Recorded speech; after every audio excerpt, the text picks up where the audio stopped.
Хабарымызда спорт жаңалықтарымен жалғастырамыз. Өткен демалыс күндері мемлекеттік қызметшілері шаңғы мен жүгіруден президенттік тест тапсырды.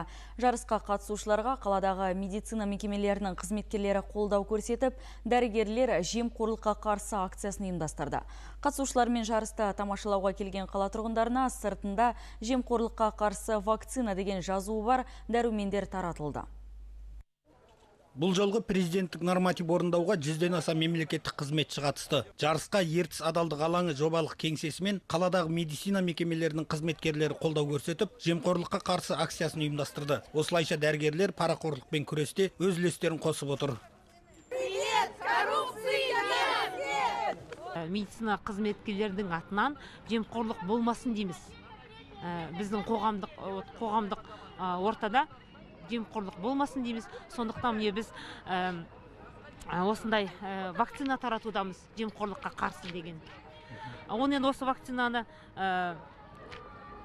өмір бойы ішу керек деп ойлаймын. Шараның өтуіне мемлекеттік қызмет істері және сыбайлас жемқорлыққа қарсы іс-қимыл департаменті мен Ертіс адалдық алаңы жобалық кеңсесі бірлесіп мұрындық болды. Акцияның басты мақсаты қоғамда жемқорлыққа төзбеушілік ортаны қалыптастыру.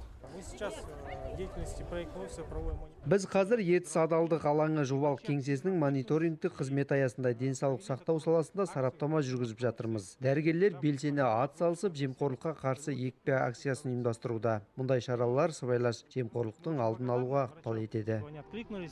Қазір елімізде мемлекеттік қызметшілер шаңғы мен жүгіруден президенттік норматив орындау мақсатында сынақ тапсырып жатыр. Әр сенбі, жексенбі сайын Усолкадағы Ертіс шаңғы базасында жарыстар өтеді. Бұл жолғы тестке медицина қызметкерлерінің акциямен қолдау көрсетуі бір ерекше оқиға болды дейді мамандар.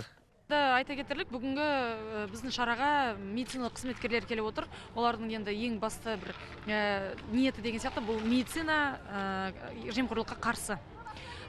Тек қана медицина қызметкерлері емес, енді мемлекеттік қызметшілер де барлығы осы жемқорлыққа жол жоқ, жемқорлыққа біз қарсымыз деген ұстаныммен жүру керек. Дәрігерлер қатысушыларға жемқорлыққа қарсы вакцина деген жазу бар дәрумендерді тегін таратты. Президенттік норматив тапсыру 17 наурызға дейін жалғасады. Есенбек Санатұлы, Дәулет Қошқарбаев, Ертіс ақпарат.